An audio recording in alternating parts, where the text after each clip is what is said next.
Bom, gente, vamos ao episódio número 8 da história do Roberto Dinamite, baseada no livro de minha autoria, Roberto Dinamite, a camisa que tem cheiro de gol. Então, nós vamos falar como é que foi o ano de 1978 para a seleção brasileira e para o Roberto Dinamite. Eu peço por gentileza que você curta aí, dê o seu like, faz isso agora, senão depois você acaba esquecendo. Eu preciso de likes para que o YouTube recomende os meus vídeos, né? Peço que você compartilhe aí o vídeo, sobretudo para vascaínos, né? Peço que você se inscreva no canal. Eu preciso de 1000 inscritos no canal para poder monetizar. E peço também que você ative o sininho para notificações de novos vídeos, né? Bom, gente, como eu dizia em vídeos anteriores, em 1976 e 1977, o nosso Roberto Dinamite foi o centroavante mais escalado para jogos da seleção brasileira, né? Mas acontece que chegando lá em 1978, o Cláudio Coutinho, técnico da seleção brasileira, ele só tinha 2 nomes na cabeça para o comando do ataque. Um era o do Reinaldo, que tinha estreado há pouco tempo na seleção, mas tinha feito uma excelente campanha em 77. O Reinaldo era um gênio de futebol, não se discute, né? Então um dos nomes era o Reinaldo, e o outro nome era o Nunes, né? Que era o centroavante do Santa Cruz de Recife, que era um cara que metia gol à beça, muito gol, mas que tinha jogado muito menos que o Roberto Dinamite na seleção, se é que tinha jogado, não pesquisei tão bem, né? Em 1976 e 1977, né? Então o Reinaldo era indiscutível, mas o Nunes não era tão indiscutível assim, né? Tinha muita gente também que pedia o Serginho Chulapa do São Paulo. Mas o que aconteceu com o Serginho Chulapa? É que num jogo do Brasileiro de 1977, do São Paulo contra o Botafogo de Ribeirão Preto, ele fez um gol já nos acréscimos, só que o juiz anulou, o bandeirinha marcou e o juiz anulou, alegando impedimento. Aí ele, maluco que era, brucutu que era, ele foi lá e deu um chute do bandeirinha. E ele foi suspenso por 1 ano, né? Então, suspenso, ele obviamente não podia ir para a seleção, né? Mas queriam sustentar que o Serginho seria o melhor nome. Olha só, gente, futebol grosso, futebol tosco, né?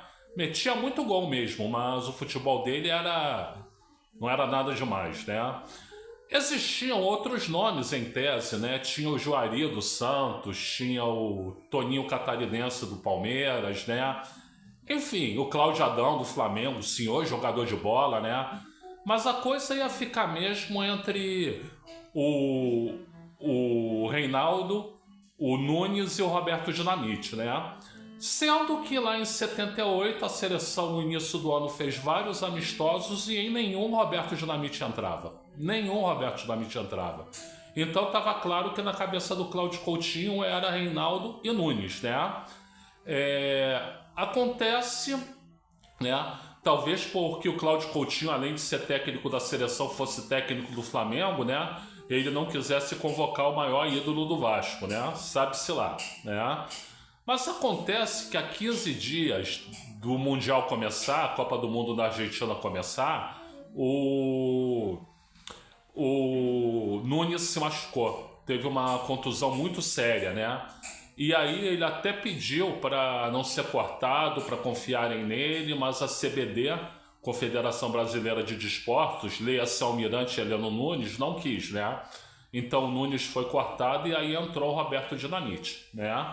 Mas o Roberto Dinamite parecia que só ia ficar ali para fazer figuração, que o titular seria o Reinaldo, né?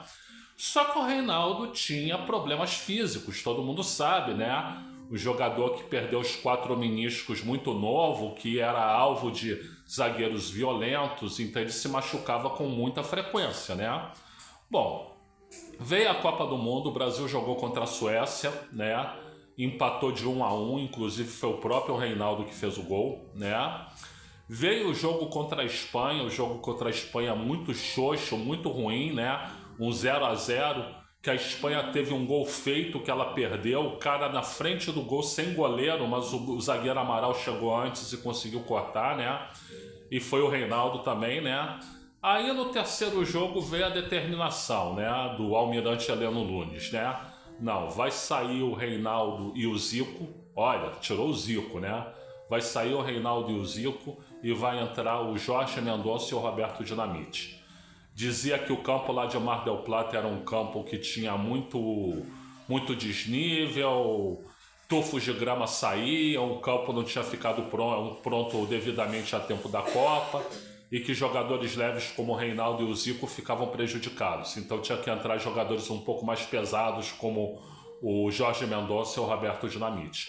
Então para o terceiro jogo contra a Áustria, o Roberto Dinamite entrou e fez o gol da vitória. O Brasil ganhou de 1-0 o gol do Roberto Dinamite. E graças a esse gol, o Brasil se classificou para a segunda fase, né? Na segunda fase, o Brasil ia encarar a Polônia, o Peru e a tão somente país sede poderosa Argentina, né? Então, no primeiro jogo contra o Peru, o Brasil ganhou de 3-0, né?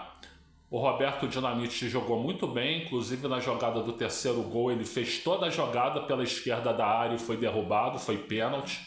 Pênalti que o Zico, que tinha acabado de entrar no jogo, bateu, né, e fez o terceiro gol, né.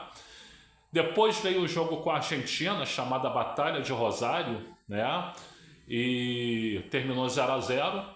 O Roberto Dinamite teve 2 chances de gol, pelo menos. Uma, ele saiu na frente do Filhol, o Filhol defendeu, mas estava impedido, ia ser anulada. E outra, ele saiu de novo na frente do Filhol e o Filhol fez uma defesa assim histórica, né? A bola bateu no ombro dele e foi para fora. Filhol é um goleiro sensacional, né? Bom, o jogo terminou 0-0, né? E no jogo contra a Polônia, o Brasil venceu por 3-1. O Roberto Dinamite fez 2 gols, né? Outro gol foi do Nelinho de falta, né?